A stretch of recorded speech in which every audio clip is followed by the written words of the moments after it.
السلام علیکم، میں ہوں ڈاکٹر امجد طفیل اور آپ دیکھ رہے ہیں میرا یوٹیوب چینل ہم لوگ۔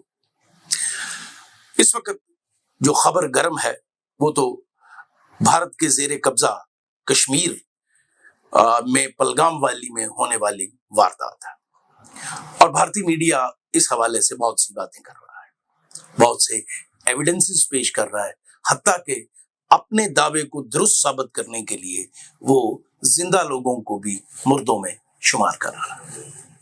اس نے اس واردات سے ریلیٹڈ کچھ شواہد لوگوں کے سامنے پیش کیے ہیں، یہ کہتے ہوئے کہ جناب ان شواہد سے پتہ چلتا ہے کہ اس میں کون ملوث ہے۔ پہلی بات تو یہ ہے کہ کل سے جو انڈیپینڈنٹ سورسز ہیں لائک BBC، وہ یہ بتا رہا ہے کہ پلگام سے آگے کا راستہ بلاک ہے، کسی کو وہاں جانے کی اجازت نہیں ہے۔ جو لوگ وہاں سے آئے ہیں ان کا کہنا یہ ہے کہ انہیں سختی سے منع کیا گیا ہے کہ وہ کسی سے بات نہیں کریں گے۔ تو اب سوال یہ ہے کہ وہاں سے کیا شواہد اکٹھے کیے جا رہے ہیں یا شواہد بنائے جا رہے ہیں تاکہ اپنی من گھڑت سٹوری کو سچا ثابت کیا جا سکے۔ کچھ باتیں جو انڈین میڈیا نے کی اور ہمیں لگا کہ ان باتوں میں اتنا جھول ہے کہ ان سے کچھ بھی ثابت نہیں ہوتا سوائے اس کے کہ یہ جھوٹی ہے۔ مثلا 3 لوگوں کے خاکے جاری کیے گئے اور یہ کہا گیا کہ یہ 3 لوگ وہ ہیں جو اس حملے میں ملوث ہیں۔ یہ بھی کہا گیا کہ خاکے بنائے گئے ہیں وہاں موجود عینی شاہدین کے بیان کے مطابق۔ اب اگر آپ فورینسک کے معاملات سے آگاہ ہیں اور فورینسک سائیکالوجی کو انڈرسٹینڈ کرتے ہیں تو آپ کچھ باتوں کو بہت آسانی سے ایکسپلین کر سکتے ہیں۔ پہلی بات یہ ہے کہ جب اس طرح کی کوئی واردات ہوتی ہے تو اس کے نتیجے میں ایک ایسی کیفیت پیدا ہوتی ہے جسے ہم پینک کہتے ہیں۔ پینک میں انسانی حواس بری طرح متاثر ہوتے ہیں اور انہوں نے کیا دیکھا، کیا سنا، اس کے بارے میں کافی ڈاؤٹس ہیں کہ کیا وہ ایکوریٹ بھی ہوتا ہے کہ نہیں ہوتا۔ اب جو کہانی سنائی گئی ہے اس میں یہ ہے کہ جو کلرز ہیں انہوں نے کچھ کو تو دور سے ٹارگٹ کیا۔ اب ظاہر ہے کہ جن لوگوں کو دور سے ٹارگٹ کیا وہ نہیں بتا سکتے کہ مارنے والوں کا حلیہ کیسا تھا۔ کچھ لوگوں نے کہا کہ ہمیں فائرنگ کی آواز سنائی دی اور ہم نے بھاگنا شروع کر دیا، ہمیں نہیں پتا پیچھے کیا ہو رہا تھا۔ وہ بھی نہیں بتا سکتے کہ مارنے والوں کا حلیہ کیسا تھا۔ پھر کہا گیا کہ جی وہ بعض لوگوں کو قریب آ کر گولی ماری گئی۔ اب جس کو گولی لگی اور وہ مر گیا وہ بھی نہیں بتا سکتا کہ مارنے والے کا حلیہ کیا تھا۔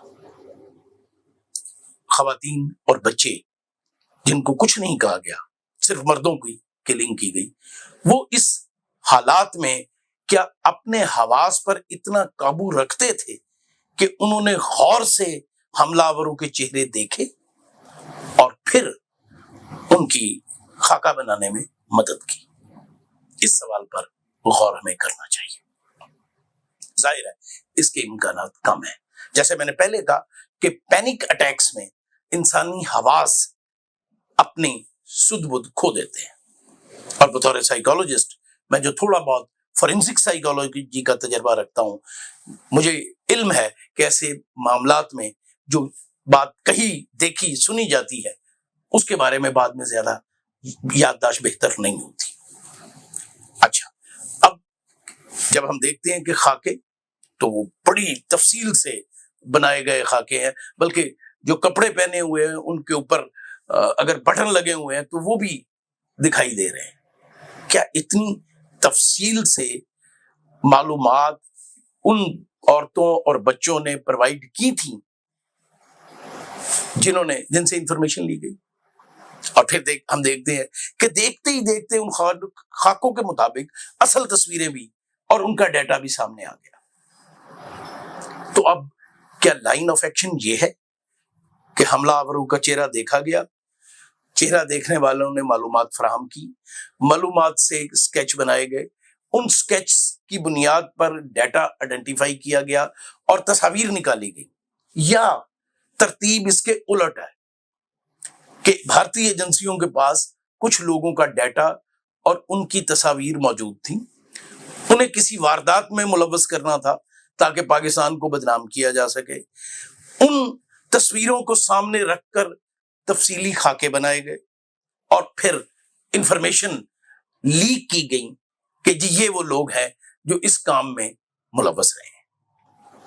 ابھی تک بھارتی ایجنسیاں کسی بھی فرد کو پکڑنے میں کامیاب نہیں ہوئی، تو اس کا مطلب یہ ہوا کہ ابھی تک یہ نہیں کہا جا سکتا کہ کیا واقعی یہی لوگ تھے جو اس واردات میں ملوث تھے یا کوئی اور۔ تو من گھڑت کہانی بنانا میرا خیال ہے ایک ایسی بات ہے کہ ہم انسانی جانوں کے اتلاف سے جو المیہ جنم لیتا ہے اس سے بھی بڑا المیہ ہے۔ انسانی جان قیمتی ہے، وہ کسی کی بھی ہو، وہ مسلمان کی ہو، وہ ہندو کی ہو، وہ عیسائی کی ہو، وہ قیمتی جان ہے۔ اگر کوئی انسانی جانوں کو نقصان پہنچاتا ہے تو یہ جرم ہے، اس جرم کے کرنے والے کو سزا ملنی چاہیے۔ لیکن اس واقعے کو بنیاد بنا کر سیاست کرنا، اپنی بھارتیہ جنتا پارٹی کے مقاصد کو آگے بڑھانا، مودی کے فاشسٹ ایجنڈے کو سپورٹ کرنا، یہ اس سے بھی بڑا جرم ہے۔ آپ یہ جرم صرف پاکستانیوں کے ساتھ کرنے کی کوشش نہیں کر رہے، آپ ان بھارتیوں کے ساتھ بھی کرنے کی کوشش کر رہے ہیں جنہوں نے اپنے عزیز کھوئے ہیں۔ آپ ان کے جذبات کا بھی مذاق اڑا رہے ہیں، اور یہ کسی بھی طرح انسانی سطح پر اچھی بات نہیں ہے۔